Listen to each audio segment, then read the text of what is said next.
हमारे बीच बैठे हैं आदरणीय भ्राता संजय द्विवेदी जी,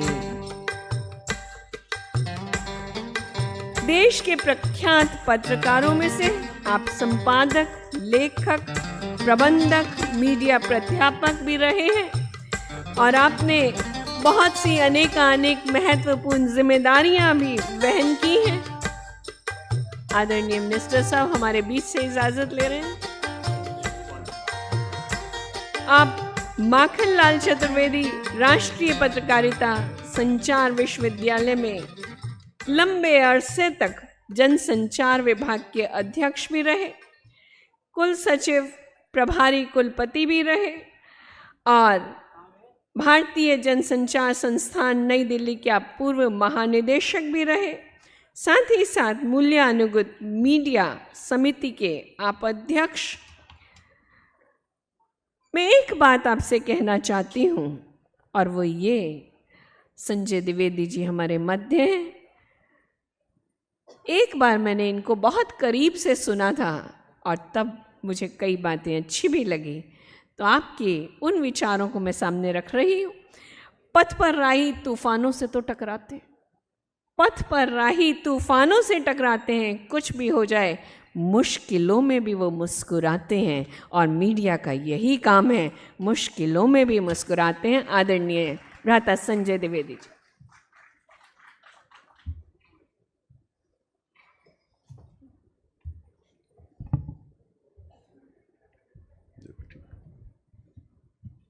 आज के इस बहुत ही महत्वपूर्ण सभा में उपस्थित ब्रदर बीके शांतनु जी, पूर्व कुलपति डॉक्टर प्रोफेसर मान सिंह परमार जी,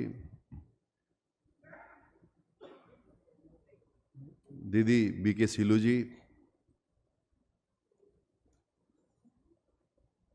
इस सभा में उपस्थित हमारे मार्गदर्शक, प्रेरणा स्रोत और बहुत ही छात्र जीवन से ही मेरे प्रेरक और मार्गदर्शक रहे अभिभावक सरीखे बड़े भाई श्री विष्णु प्रकाश त्रिपाठी जी, आदरणीय कुलदीप सिंह धतवालिया जी जो फॉर्मर प्रिंसिपल डीजी रहे पीआईबी के और आईएमसी के भी वो डीजी रहे, आदरणीय बीके करुणा जी,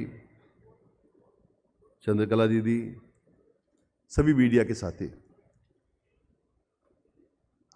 आज हम सब परमपिता परमात्मा शिव बाबा की याद में मीडिया का चेहरा कैसा हो, मीडिया का उपयोग क्या है समाज के लिए, इसके बारे में संवाद कर रहे हैं।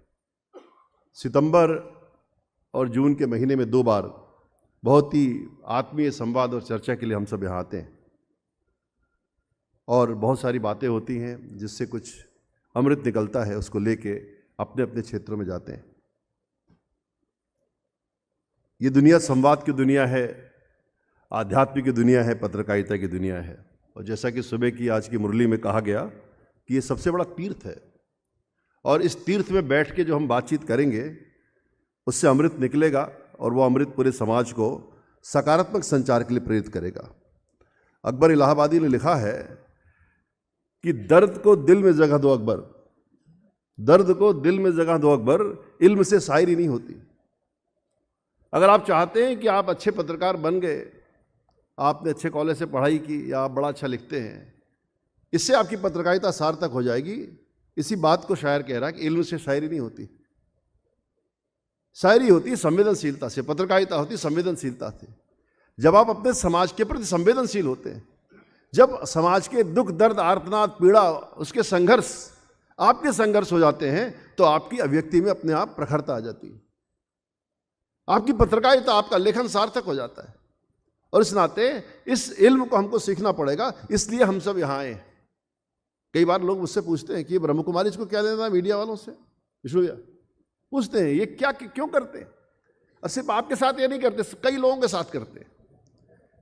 मेरी जानकारी में 18-19 विंग बनी हुई है डॉक्टर्स की, इंजीनियर की 21 हो गई है। पहले 18 थी, मैं जब आया तो 18 शुरू हुई थी, बढ़ती जा रही है। 21 विंग्स बनी हुई है, अलग अलग क्षेत्रों के लोग हैं, पूर्व सैनिक हैं, अधिकारी हैं, राजनेता हैं, डॉक्टर्स हैं, इंजीनियर्स हैं, शिक्षक हैं, किसी को छोड़ा नहीं है।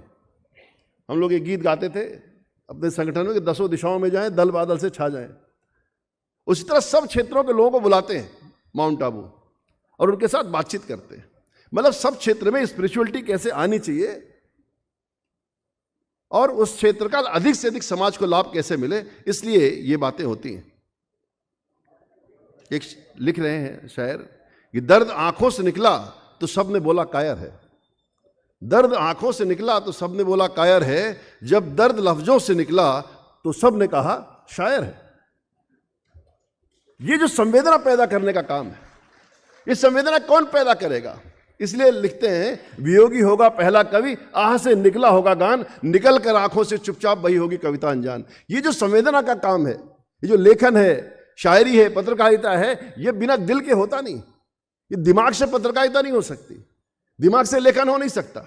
इसके लिए दिल भी चाहिए, कलेजा चाहिए, लोगों का दर्द समझने की क्षमता चाहिए। और ये क्षमताएं आपको कौन देता है? ये क्षमताएं आपको आपका परिवार देता है, आपका समाज देता है। इस तरह के आध्यात्मिक सामाजिक संगठन देते हैं।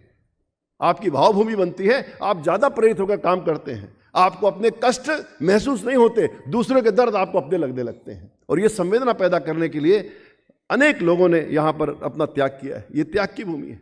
इतने सालों से शिव बाबा की जो यहाँ पर स्थापना है, उन्होंने कितने लाखों लोगों को यहाँ प्रेरित किया। लाखों लोग आए इस स्थान पर। शौर्य की भूमि तो थी, त्याग बलिदान की भूमि थी, राणा प्रताप का इलाका है, सवाल ही नहीं उठता। तो त्याग और बलिदान की तो भूमि थी, पर यह आध्यात्मिक भूमि भी अब बन गई है। और जहां पर आध्यात्मिक की साधना होती है, जहां पर साक्षात्कार होता परमात्मा का, वहां अपने आप लोग जुड़ते हुए चले जाते हैं। यहां से जो